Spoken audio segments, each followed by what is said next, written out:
ఈరోజు మా ఫామ్లోకి వచ్చాము. మా ఫామ్లో వచ్చేసి దగ్గర దగ్గర ఇది 30 సెంట్స్ ల్యాండ్స్ ఉంటుంది. ఈ 30 సెంట్స్ ల్యాండ్లోనే మేము కరేపాకు వేసాము, నిమ్మ వేసాము, మళ్ళీ వియత్నాం పనస వేసాము, కొబ్బరి వేసాము, ఇంకా ములగ వేసాము.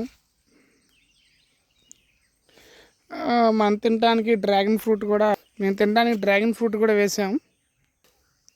ఈ డ్రాగన్ ఫ్రూట్లోనే అక్కడక్కడ చిలకడ దుంపలు పెట్టాము. ఈ చిలకడ దుంపలు చూసారా ఎంత స్పీడ్గా వచ్చేసినాయో.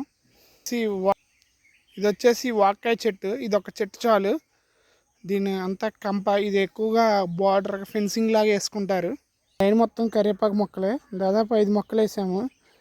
ఇది వేసిన 15 రోజులు 20 రోజుల కాడ నుంచి మనం ఆకులు కోసుకోవచ్చు. ఈల్డింగ్ వచ్చేస్తుంది. మళ్ళీ ఈ కరివేపాకు పాదు చుట్టూ బెండకాయ విత్తనాలను సొరప పాదులు పెట్టారు. ఇది బాలాజీ నిమ్మ. ఇది వచ్చేసి వియత్నాం పనస. దీని చుట్టూ కూడా దోసకాయను బెండ విత్తనాలు పెట్టారు. సో ఈ మా ఉప్పలమ్మ ఎల్లమ్మ తల్లి గుళ్ళు, దాని దగ్గరలో కొంచెం మల్లెపూలు ఉంటే బాగుంటాయి అని చెప్పేసి అమ్మవారికి దగ్గరలోనే పూల చెట్లు వేయడం జరిగింది.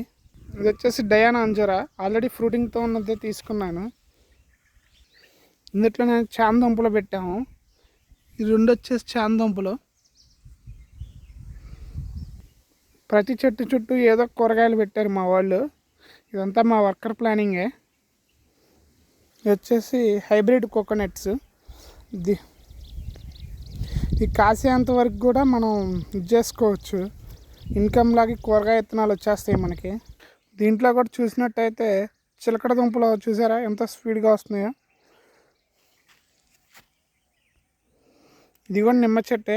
దీనిపైన వైట్ కలర్లో ఉంది బూడిద. మేము ఫెర్టిలైజర్ కింద బూడిద మాత్రమే వేస్తాం వీటికి. ఇంకా అదనపు వేయము. ఇలాచీ ప్లాంట్.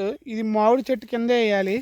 ఎందుకంటే ఇది మామిడి చెట్టు కింద వేయటం కారణం ఏంటంటే ఎప్పుడు చెట్టు కింద 35 degrees మించి ఉండదు. అందుకే 35 degrees లోపులోనే బతుకుతాయి. అందుకే మామిడి చెట్టు కింద ఇట్లా యూజ్ చేసుకోవచ్చు. ఇలాచీ కానీ కాఫీ కానీ మనం ఏమైనా పెట్టుకోవచ్చు. ఇట్లాంటి అన్నిటికంటే స్పీడ్గా గ్రోతింగ్ వచ్చేది ములగ.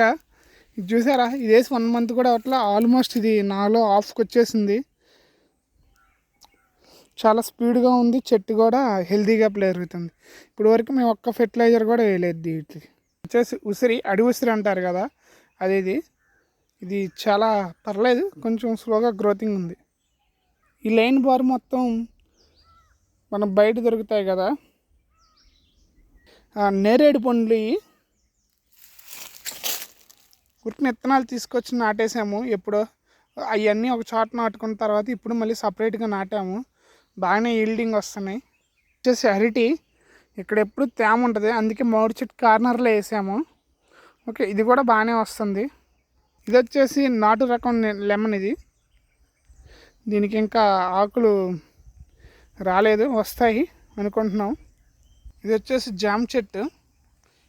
ఇది నాటు వెరైటీ జామకాయ. ఇది వచ్చేసి సీడ్లెస్ లెమన్. ఆల్రెడీ మేము ఫ్రూటింగ్తోనే తీసుకొచ్చాము.